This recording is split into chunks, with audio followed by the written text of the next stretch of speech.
Bismillahirrahmanirrahim. Assalamualaikum warahmatullahi wabarakatuh. Selamat pagi adik-adik, jumpa lagi dengan saya.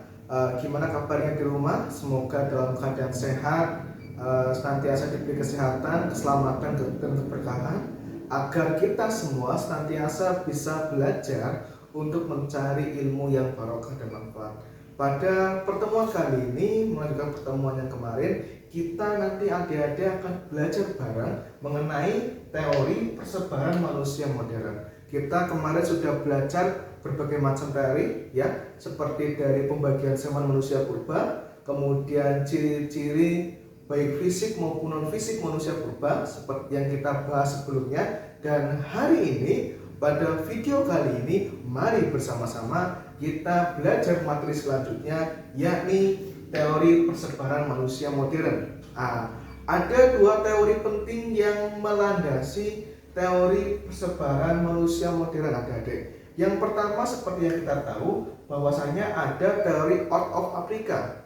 Teori ini mengatakan bahwasanya nenek moyang bangsa manusia modern itu berasal dari Afrika, karena ada bukti-bukti yang otentik, penelitian yang akurat bahwasanya nenek moyang kita awal mulanya dari Afrika. Kemudian nenek moyang kita keluar dari Afrika dan menyebar ke seluruh dunia, yang menjadikan manusia sekarang bermacam-macam di seluruh belahan dunia.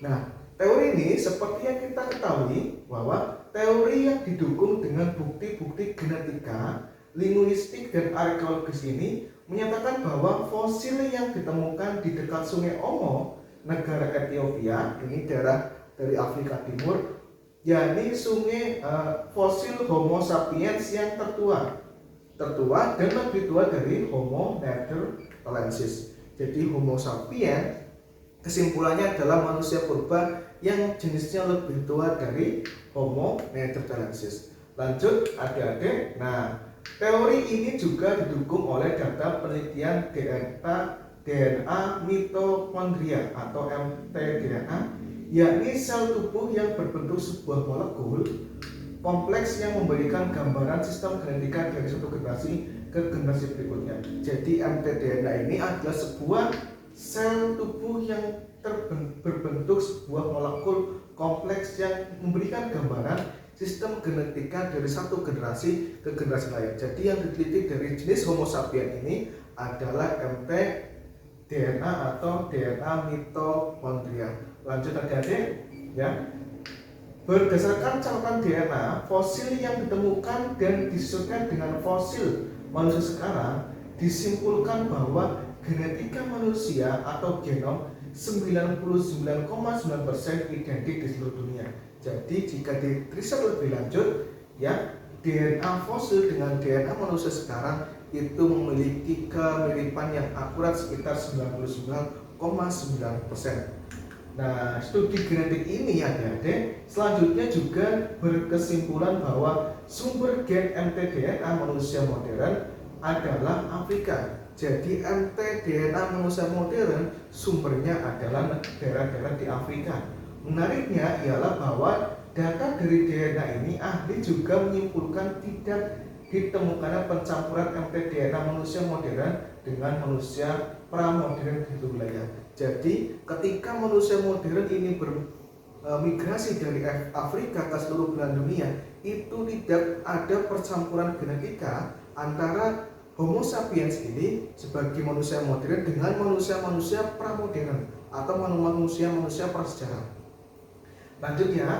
Nah, dengan kata lain Homo sapiens dari Afrika menggantikan dan menghapus populasi manusia modern sebelumnya, seperti Homo erectus, Homo neanderthalensis, dan di wilayah yang ditetanginya. Jadi ketika Homo sapiens datang ke sebuah wilayah, dia itu tidak kawin dengan manusia prasejarah lainnya, tapi malah di sini menggantikan atau bahkan menghapus populasi manusia prasejarah yang ada sebelumnya, seperti tertera di sini, yakni Homo erectus dan Homo neanderthalensis. Lanjut. Nah, ada teori yang sedikit bertentangan dengan teori out of Africa, yakni teori multiregional evolution model. Teori ini ditemukan oleh seorang ahli yang bernama Wolfgang Thorndambu. Mereka menyatakan bahwa manusia modern tidak hanya berasal dari Afrika.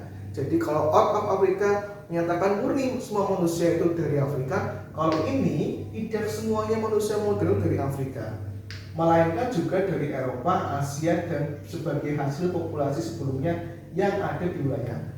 Bisa saja dari Asia, bisa saja dari Eropa, dan terjadi perkawinan silang dengan jenis manusia yang ada sebelumnya.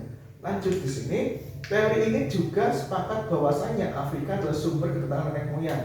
Jadi ada sedikit kesamaan bahwasanya teori ini mengakui nenek moyang kita berasal dari Afrika yang menyebar tapi kemudian bercampur. Nah, perbedaan ini kalau tadi teori out of Afrika itu menyebar tapi tidak ada percampuran, malah menggantikan dan memusnahkan, yang di sini dia kemudian bercampur dengan manusia prasmodern sebelumnya di satu wilayah. Kalau teori evolution multiregular evolution ini, ya, ini manusia modern yang berasal dari Afrika, ketika migrasi dia akan berkawin dengan manusia prasejarah yang ada di daerah itu. Kemudian ketika berkawin, dia menurunkan dan menggariskan ras-ras baru di masing-masing wilayah. Oleh sebabnya masing-masing wilayah di negara kita, bahkan di dunia, itu berbeda-beda. Lanjut. Nah, diperkirakan bahwa makhluk pertama yang muncul sekitar 4 juta tahun yang lalu ini adalah yang dikenal dengan manusia purba jenis Ardipithecus dan Australopithecus. Otak Australopithecus terus berkembang seiring dengan kemampuannya berjalan dekat dengan dua kakinya. Jadi manusia purba yang kemungkinan akan dikawini oleh Homo sapiens di sini adalah Australopithecus dan Ardipithecus. Dan perkembangannya Australopithecus ini, kemampuan otaknya dan kemampuan tubuhnya berkembang seiring dengan perkembangan zaman. Lanjut, jenis Australopithecus ini terbanyak ditemukan di wilayah Afrika. Seperti yang kita tahu sebelumnya bahwasanya Australopithecus banyak penemuan fosil-fosil yang ditemukan di daerah Afrika. Dalam perkembangannya, jenis Australopithecus ini bergeser menjadi marga atau genus yang baru, yakni disebut dengan Homo erectus. Homo erectus yang berarti manusia kera berjalan tegak. Lanjut, jenis manusia purba yang telah mampu berdiri tegak. Penyebaran fosil ini selain di Afrika juga ditemukan di Asia Tenggara. Salah satunya di mana? Yakni di Pithecanthropus erectus, ya, di Indonesia, dan Tiongkok yang disebut dengan Sinanthropus pekinaesus, dan juga ada penemuan-penemuan yang di Afrika. Lanjut, nah, fosil manusia yang benar-benar dianggap sebagai awal manusia modern adalah Homo sapiens yang juga dikenal dengan jenis Cro-Magnon. Begitu adik-adik.